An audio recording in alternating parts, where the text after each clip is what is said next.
when the woman feels that there's insecurity or anxiety in the man, she's going to mirror that back because the man as the leader sets the tone. And she will also magnify it because women are Mm, just higher in trait anxiety than men are. And it sounds like your wife in particular is very anxious and lost the sense of validation that she should get from your marriage and the kind of meaning that it gave to her life and what kind of story you two are writing together.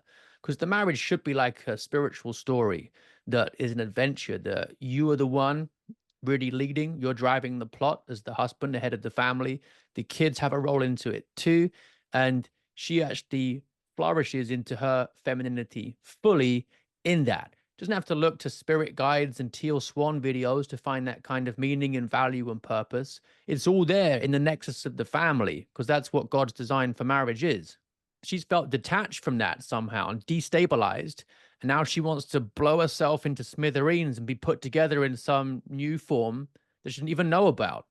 The protector role should have been done with a harder line from you. And the providing role, a lot of guys think is just material or financial. And they'll work hard in their careers and bring home money and provide materially.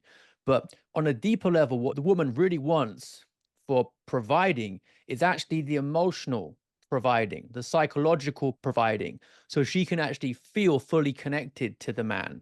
Like as a Christian, I think of marriage in terms of the story of Adam and Eve, when Eve is made from Adam's rib. And the woman really needs to feel fully nestled next to the man's heart, where the rib comes from. And when she doesn't feel that, it's a very frightening experience for her, no matter what the mm, bank balance might be or what the material conditions of life might be. mm. And this is why you get women who will just blow up seemingly idealistic marriages to billionaires because they haven't got that emotional providing and protecting. They feel unsafe in day to day life. Now, if she's anxious attachment, then that's going to magnify that again. For you to fully step into the protector and provider role, for her to feel less anxious and safe, she needs to know exactly where your boundaries are with full clarity and that she can't push against them and find that she can push them over because that doesn't give her the kind of firm foundation in her life that she needs to actually feel safe. Women need to know where they stand with men. Now, there's been a slow buildup of stress for her in a couple of different areas. Your job is to actually alleviate this fragmentation of her identity by helping to actually reconnect her with you so she understands, like she used to in the past, the meaning that your marriage together actually gives her identity. Like, who is she as a wife? Who is she as a mother? How does that fulfill her fully? I don't know if it's demons or not, but even if it is, as a Christian, I believe that with the power of Christ, we can overcome that. I think there's things you could be doing spiritually to strengthen your battle there. I think it's great you're working on yourself as a man emotionally, physically, financially, all the rest of it. But ultimately, I think we have to be very cautious and have the humility to recognize that if the devil's involved, that's a foe that none of us can stand up to. We have to have the armor of Christ and just trust that we can do some basic things in the natural order, but if it's a supernatural enemy, then we'd be idiots to think that we can do that by our own power. We work on the natural level, and it might be as simple as things like reconnecting with her with fun dates or locations or great memories that you've had in the past, almost to help her remember who she is and what that means to her. She's forgotten her story with you. If disconnection creeps into marriage in any form, ultimately it ends in divorce because that's the logical endpoint of becoming disconnected. And guys will wake up one day having been served divorce papers and think, where did this start? I didn't see this coming. But it started in all kinds of tiny ways with disconnection, sometimes years and years before. And the only way to bring it back again is to start reintroducing connection in small ways and the man taking full responsibility for leading in that area. You might not like the sound of this, and it's okay. Some guys don't at first, but it's true. Where the blame goes, the power flows. Now, men who are stuck in a feminist paradigm will want to blame their wives for everything that's gone Mm, wrong.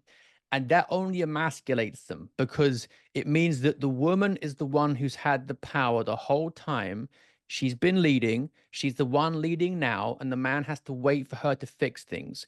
This encourages you to see yourself as a victim, and it weakens you, and it just encourages negativity and resentment and bitterness. Although it's painful at first, it's more powerful for the man to the fullest extent possible. And often that's not entirely 100% because women are at fault, obviously. But to the fullest extent possible, the man has to point the finger of blame at himself and look at what he now knows with the benefit of hindsight. He could have done differently in the past to avoid being where he is now. You've grown as a man over the last few weeks and months and learned things, areas you can improve. And think about Mhm. if you could write a letter to yourself 3, 4, 5 years ago. Hey, this is going to happen. You're going to respond like this. Don't do that. Do this instead. Otherwise, this is where you're going to end up. We have to do that hard work, which really hurts to begin with. But in the Gospels, we see Jesus often telling people truths that hurt them, sometimes so much that they will walk away from him and say, I'm not following you anymore. But he doesn't soften it. He gives the truth because just like medicine, it might taste disgusting or sting at first, but it's what heals us. And part of masculinity is having the humility to be able to actually face up to those personal failings, think Mhm. through the consequences for the marriage, and then do the hard work on those weaknesses, because that's where we're going to get our best return on the investment of effort and time. Just going through that pain, prudence, justice, temperance, fortitude, the real foundations of manhood. Unless we're strong on those, we're always going to have weaknesses that appear. And some guys don't recognize the weaknesses until the stress in life gets turned up enough that those little cracks that they'd never noticed before start to appear.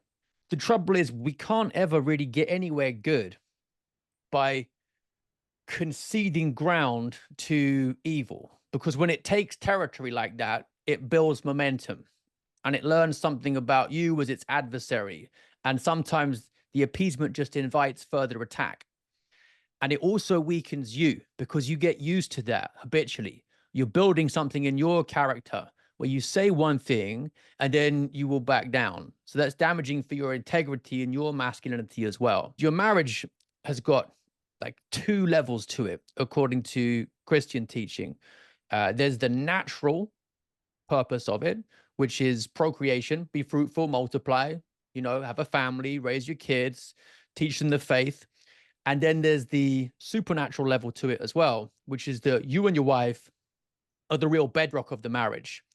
And it's a tool that God is going to use to get you both to heaven ultimately.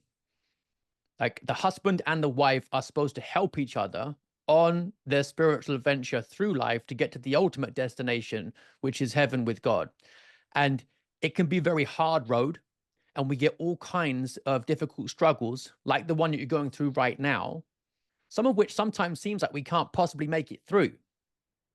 But the great thing about Christianity is that at the heart of the religion is the cross. So we don't fear these situations that look like death because we know that the resurrection is what they're leading to. And the spiritual life and our individual marriages have all kinds of turning points like these. And scripture says again and again, the only thing we're supposed to be afraid of is God, right? And we have to do our duty to him first and foremost.